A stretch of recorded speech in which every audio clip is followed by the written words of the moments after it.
पृथ्वी जहाँ हम लोग रहते हैं, जहाँ हम मनुष्यों ने कई पीढ़ियाँ बिताई, क्या यह ऐसा ही था जैसा हम आज देख रहे हैं? यहाँ कई प्रजातियाँ अस्तित्व में आई और यहीं समा गई। वैज्ञानिकों के अनुसार धरती पर जीवों की 87 लाख प्रजातियाँ रहती हैं। इसमें लगभग 15% प्रजातियों को ही हम इंसान जान पाए। आखिर यह जीव पृथ्वी पर आए कैसे? आइए जानते हैं इसके इतिहास के बारे में। अब तक हुई वैज्ञानिक खोजों के अनुसार यूनिवर्स लगातार फैलता ही जा रहा है। बिग बैंग थ्योरी को माने तो किसी बिंदु में हुए भयानक विस्फोट से तारों की उत्पत्ति हुई। इन्हीं तारों के बीच हमारी पृथ्वी भी थी, जो इस यूनिवर्स के विराट रूप में मात्र एक कण के समान थी। लगभग 400 करोड़ साल पहले आग के गोले के समान इस धरती पर एस्ट्रॉयड की टक्कर से ऊपर अंतरिक्ष में आसपास बिखरे टुकड़ों के इकट्ठा होने से चांद बना। चांद के बनने से धरती पर एक नए युग की शुरुआत हुई। यह युग था धरती पर मौसम की शुरुआत का युग। चांद धरती के मौसम को बनाए रखता है। चांद के होने के कारण ही धरती अपनी एक्सिस पर अच्छे से घूम रही है। दरअसल जिस टक्कर से चांद बना था, उसी वजह से धरती एक और मुड़ गई और उसकी वजह से धरती को एक और चीज़ मिली, वह थी मौसम। धरती पर जीवन के विकास के लिए मौसम का होना बहुत ही आवश्यक है। यदि बदलता हुआ मौसम नहीं होगा तो जीवन संभव नहीं होगा। चांद की ग्रेविटी के कारण ही धरती के घूमने की रफ्तार भी कम हुई, जिससे हमारा दिन 24 घंटा का होने लगा। 440 करोड़ साल पहले धरती पर इतनी गर्मी थी कि पानी लिक्विड स्टेट में रह ही नहीं सकता था, लेकिन एटमॉस्फेयर में पानी की भाप थी। कई लाख साल पहले जब धरती ठंडी हुई तो बारिश होने लगी, जिससे तालाब बने, झीलें बनी और फिर महासागर बने। 380 करोड़ साल पहले हमारे पास चांद था, समुद्र था, लेकिन वह वैसा नहीं था जैसा कि हम आज देख रहे हैं। इसलिए जीवन की शुरुआत के लिए अभी और वक्त और बदलाव की ज़रूरत थी। 380 करोड़ साल पहले समुद्र के नीचे नए रिएक्शन हो रहे थे। 6 मामूली element hydrogen, oxygen, carbon, nitrogen आदि से मिलकर जीवों की रचना शुरू हुई। इस तरह धरती पर चुपचाप जल के भीतर जीवन की शुरुआत होने लगी। सबसे पहले यूनिसेलुलर बैक्टीरिया के रूप में जीवन शुरू हुआ। हम सभी बैक्टीरिया ही हैं। हम बैक्टीरिया का एक जोड़ हैं। यह बात अलग है कि हमने विकास क्रम के लंबे काल के चलते अलग अलग रूप धारण कर लिए हैं।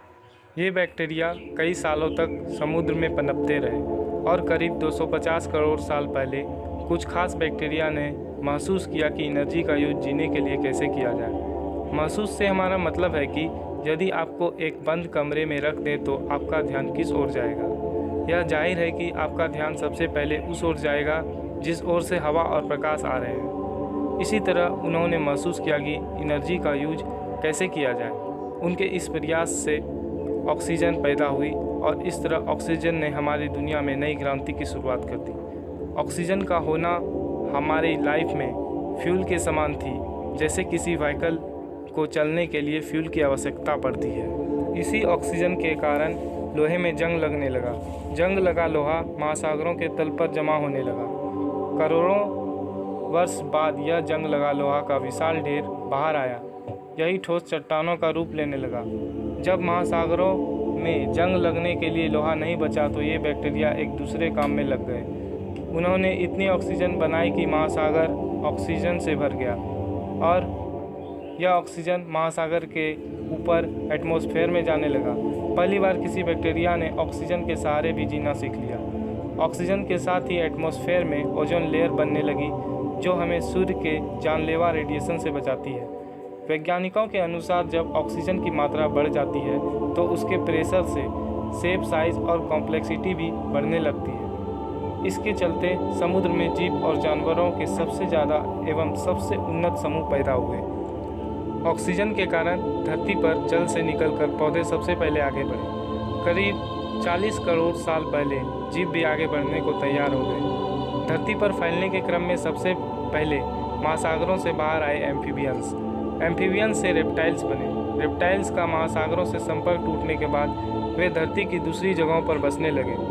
इससे उनके नए नए अंग विकसित होने लगे। 30 करोड़ साल पहले जीवन विशाल हरे भरे दलदलों में पल रहा था, लेकिन दलदल में एक नई क्रांति हो रही थी। वहाँ पौधों की मौत होती तो वे वहीं दलदल में दफन हो जाते थे। उन पौधों की ऊर्जा से कोयला बनने लगा था। 25 करोड़ साल पहले एक तबाही आई, एक ज्वालामुखी विस्फोट हुआ और एटमॉस्फेयर में CO2 भर गया। इससे धरती पर अलग अलग जीवों का जो विकास हो रहा था वो थम गया। धरती पर रहने वाली 70% प्रजातियां खत्म हो गई। धरती पर ऐसे विनाश तो होते ही आए हैं, जिसके चलते धरती पर से सबसे अहम प्रजातियां तो खत्म हो ही गई। इसके बाद अगले 16 करोड़ साल तक डायनासोर धरती पर राज करते रहे। उसी दौर से धरती पर सख्त लकड़ी के जंगल पैदा हुए। डायनासोर के शुरुआती काल में दुनिया भर की ज़मीन एक ही जगह जमा थी, जिसके चारों ओर समुद्र होता था, जिसे पेंजिया कहते थे, लेकिन अब वह अलग होने लगी थी। धरती की घूर्णन गति, भूकंप और ज्वालामुखी विस्फोट के चलते अटलांटिक महासागर सामने आया और उससे बनी मानव इतिहास की सबसे बड़ी बॉर्डर, वो बॉर्डर जिसने नई और पुरानी दुनिया को अलग कर दिया। 16 करोड़ साल पहले सिर्फ डायनासोर का ही धरती पर शासन था। मानव बनने की प्रक्रिया में छोटे मैमल्स तो बस अपनी जान बचाने में लगे थे। आपकी जानकारी के लिए बता दूं कि ये मैमल्स अंडे नहीं देते, जबकि डायनासोर अंडे देते थे। मैमल्स डायनासोर की डर से बिलों में छिपकर रहते थे। जब ये सभी धरती पर आराम से जीवन बिता रहे थे तो उस वक्त 10 किलोमीटर डायमीटर वाला एस्टेरॉयड सीधे धरती की ओर बढ़ रहा था। धरती के ग्रेविटेशनल फील्ड में घुसते ही इसकी रफ्तार तेज हो गई और यह हर एक सेकंड धरती की ओर तेज़ी से बढ़ता ही जा रहा था। करीब 70,000 किलोमीटर प्रति घंटे की रफ्तार से यह धरती के एटमॉस्फेयर में प्रवेश करता है। धरती के एटमॉस्फेयर में घुसते ही घर्षण के कारण यह एक आग के गोले में बदल गया। इसकी चमक इतनी अधिक थी कि इसके 800 किलोमीटर रेडियस में आने वाले सभी जीव अंधे हो गए। ये जीव इसे देख नहीं पा रहे थे, लेकिन महसूस कर पा रहे थे। एस्टेरॉयड ज़मीन पर टकराता है और बहुत भयंकर विस्फोट होता है। ये विस्फोट इतना शक्तिशाली था कि धरती की लाखों टन धातु अंतरिक्ष में चले गया।